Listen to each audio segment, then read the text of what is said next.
Pour les 10 enfants qui ont embarqué à bord de Fleur de l'Empole, chaque journée est une nouvelle aventure. Ils ne connaissaient rien à la mer avant de quitter l'école pour apprendre la vie des marins. Durant 3 mois, ils enquêtent sur l'histoire de Fleur de l'Empole et explorent la mémoire de la mer. Leurs escales sont autant de découvertes, autant d'émerveillements. Vivre sur l'océan est leur plus grand rêve. Ces jeunes marins reporters posent un regard d'enfant sur le monde de la mer. Ils tiennent un carnet de bord en images de leur voyage et ont réalisé eux-mêmes certaines séquences de ce film.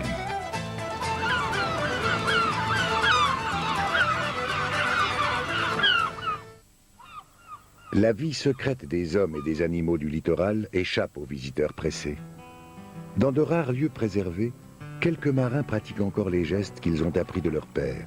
Pour eux, la mer est un métier, mais aussi une passion et un art de vivre.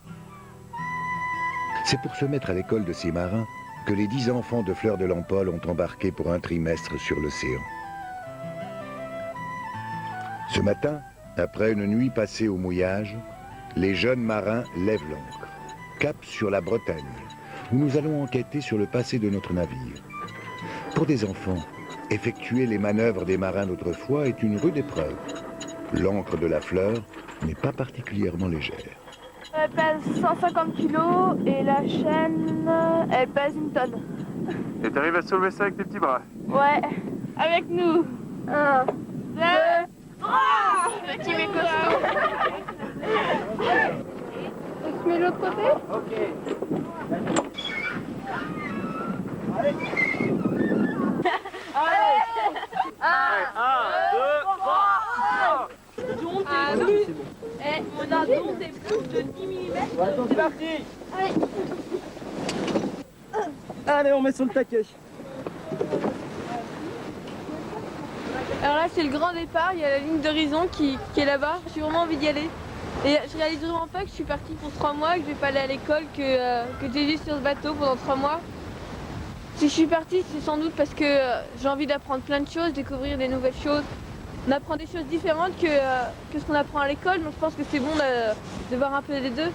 Puis c'est l'aventure quand même de partir sur la Fleur. C'est l'aventure, ouais.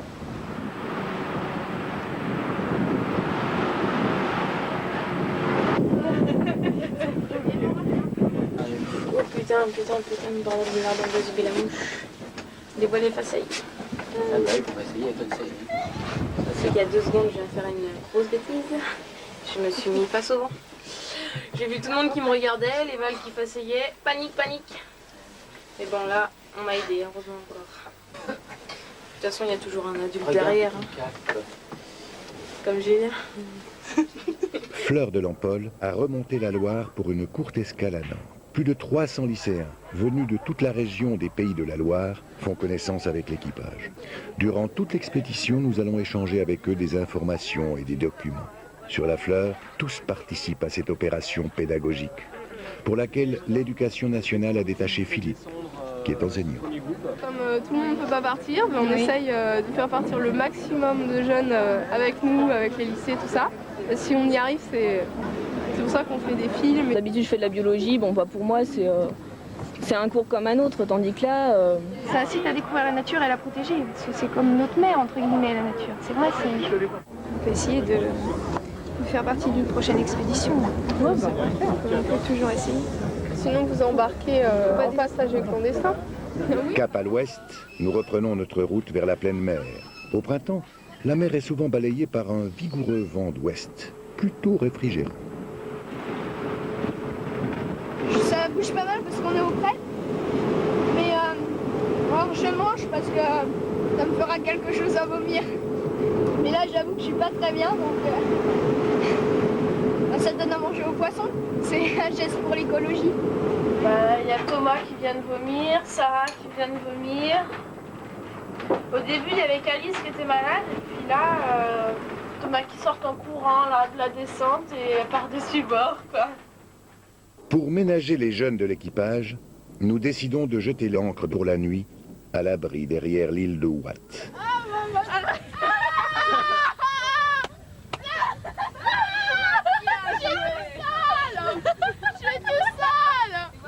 Ça part pas, hein. indélébile. Toi, t'as une tache indélébile. Le diable en personne. Le diable au sein des marécages. Il joue trop magique, moi je dis. Hein. Il se prend pour une créature monstrueuse.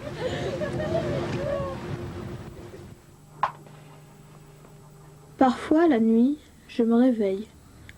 La fleur me parle. Elle me raconte des milliers d'histoires. Qui a coupé ces planches de chêne pour en faire un bateau? Je rêve à toutes les personnes qu'elles ont vues passer. Les marins d'autrefois, les enfants qui ont voyagé à bord de la fleur. Je m'endors heureux et en paix. Jérémie.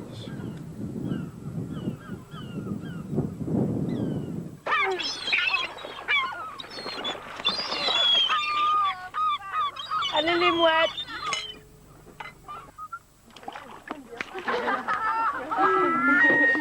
C'est la converse, ça.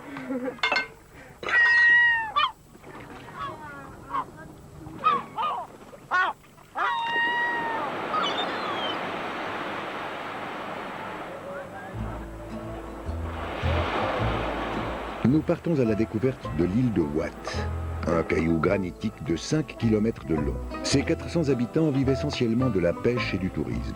Avant d'être convoitée par les estivants, l'île a subi au fil des siècles les assauts des Anglais, des Espagnols et la tourmente révolutionnaire. Mais en ce matin d'avril, rien ne vient troubler la sérénité du village. Et dans la lande sauvage, les genêts en fleurs invitent Mona, Alice et Anna à marcher jusqu'à la pointe de l'île. C'est vraiment sympa, c'est le printemps. C'est ça en baume. Ouais. Quand je vois les autres expéditions de la fleur qui allaient aux Bahamas ou en Guyane, je trouvais ça superbe. Mais aujourd'hui, je regarde le paysage et je trouve ça vraiment beau. Et il faut vraiment que j'apprenne à le regarder parce que même à 2 pas de chez moi, il y a des paysages magnifiques et je crois qu'il faut en profiter.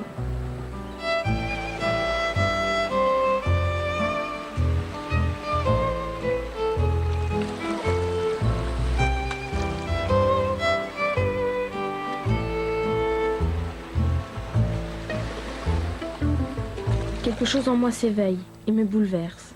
Une force mystérieuse, une puissance qui m'attire, telle une vague m'entraînant vers le large. L'appel de la mer est là, je le sens de tout mon être. Connaître cet océan dans sa splendeur et ses colères, découvrir ses 1000 trésors cachés, ses faiblesses, ses déchirures. Ce désir est très fort, tel le chant des sirènes, il m'emporte. Anna. Ah regarde, elle bouge.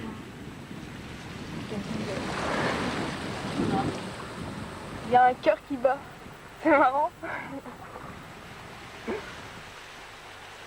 Eh bien, dans cette petite crique de rêve, la première fois, je me baigne. L'eau est froide, n'est-ce pas? Nous comptons jusqu'à 6, 5, 6 et tout le monde à l'eau, tout le monde se jette. Puis tout d'un coup, oh, des méduses, des méduses, c'est marrant.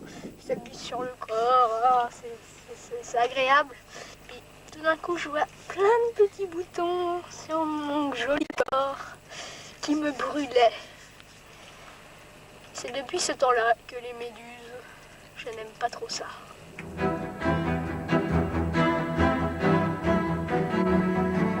Le soir même, nous levons l'ancre précipitamment. Un appel venant d'Anne Collet, spécialiste des mammifères marins, nous alerte. Après une nuit de mer, nous gagnons La Rochelle, où Anne Collet dirige le Centre national d'études des mammifères marins.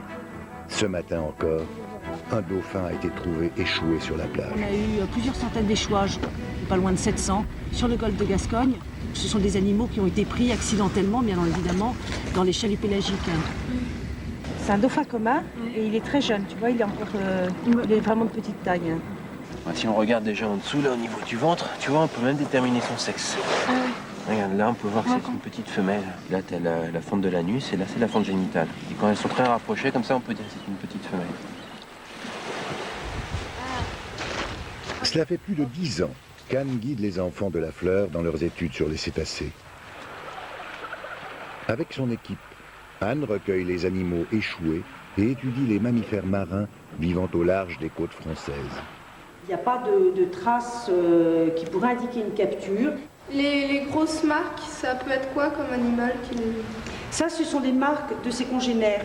Tu vois, elles sont régulièrement espacées, tout à fait parallèles. Et ça, ce sont des coups de dents qui se donnent entre eux parce que le groupe de dauphins, c'est hiérarchisé. Donc il y a toujours un dominant qui va avoir tendance à mordre un petit peu l'autre pour lui apprendre à vivre. Sinon, il y a des parasites là sur le bord de la nageoire caudale. Et ça signifie probablement qu'il nageait pas très vite. Donc il a peut-être été malade pendant un certain temps. Alors maintenant, ce qu'on fait, c'est qu'on le mesure. Donc on prend la longueur totale. Voilà, il faut le tenir en face là, ici. Et on prend, tu vois, jusqu'à l'encoche. Bon, celui-là, il fait 129 à l'encoche. Alors maintenant, il faut compter les dents. Et comme c'est difficile, tu vois, il y en a beaucoup, de se repérer, tu prends une pince, là, ou un couteau, et puis comme ça, tu vois les compter. Je vous laisse les compter devant. 43 en bas. Donc tu vois, inférieur droit, 43. Tu mets là au-dessus, voilà. Et en haut 40. 40. Ok, bon, Cyril va faire l'autopsie maintenant. D'accord. Donc ici, je vais planter mon scalpel ici, au niveau de l'anus. Et puis je vais décrire un arc de cercle avec la lame, en remontant progressivement vers les ronds. Je vais faire un prélèvement de peau et de lard. Voilà. Je mets la peau. Et c'est quoi la cause de la mort des dauphins en fait?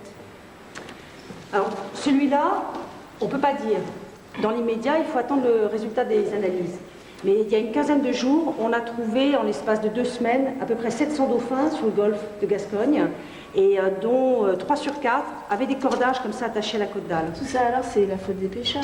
C'est pas la faute des pêcheurs. Les pêcheurs, ils font leur métier, c'est-à-dire pêcher des poissons à pas cher. Et donc, ils emploient ces engins qui sont extrêmement destructifs, qui pêchent énormément de poissons et aussi des dauphins qu'on retrouve comme ça. Alors, c'est qui les vrais responsables? Eh bien, les vrais responsables, c'est nous, parce qu'on ne peut pas acheter du poisson cher. Donc, on a des engins de pêche très efficaces, qui pêchent tout à pas cher. Et puis, c'est nous aussi, quand on retrouve ça dans l'estomac d'un dauphin. Il y a à peu près 25 poches en plastique qui obstruaient son estomac et il est mort très amaigri d'une occlusion intestinale. Sur la fleur, il faut vraiment faire attention à ça parce qu'on a tous pique-niqué dehors et puis ah zut, il y a un emballage qui s'en va et ben à chaque fois, moi ça m'est arrivé aussi, ben, ça me fait un pincement au cœur. Je pensais pas que je pouvais tuer un dauphin avec un bout de plastique, quoi. Ça me dégoûte, quoi. Et puis il ne faut pas hésiter à le dire autour de vous. Parce que les gens, ils ne comprennent pas justement comment ils peuvent aider pour la pollution. Et bien la pollution, c'est nous, tous les jours. Un truc tout bête, hein. Tu vois, moi je vais au marché, toujours je prends mon panier. Et bien au moins, il y aura moins, tu vois, je vais moins consommer de poches en plastique. Et puis quand même au marché, il y a un gars qui me dit, tenez, je vous l'emballe. Je dis, non, c'est pas la peine, j'ai mon panier. Et ben c'est tout bête, mais c'est des petits gestes que tu peux faire tous les jours. Et ça, c'est toi, moi, nous tous là. Tous les jours, on peut y penser. Et puis c'est comme ça qu'on fait avancer les choses. Nous reprenons la mer. Au large, nous espérons rencontrer des dauphins, bien vivants ceux-là.